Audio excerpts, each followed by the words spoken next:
আমি শিক্ষা দপ্তরকে বলবো, সিলেবাসে ওই 4 লাইনেই ক্ষুদিরাম বসুকে শেষ করলে হবে না, আরো বেশি করে পড়ান, আরো বেশি করে জানাতে হবে আমাদের যুবক যুবতী ছাত্র ছাত্রীদের। প্রাথমিক স্তর থেকে জানান, একেবারে ইউনিভার্সিটি পর্যন্ত জানান, এবং এর উপরে উনার বিপ্লব, উনার ভাবনা, উনার যেটা মাথা উঁচু করে হার না মানা লড়াই,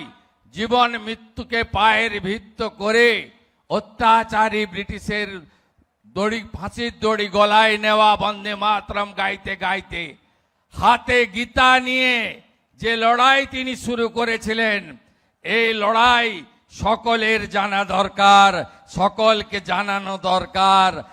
সকলকে বলা দরকার, এটাই আমি মনে করি।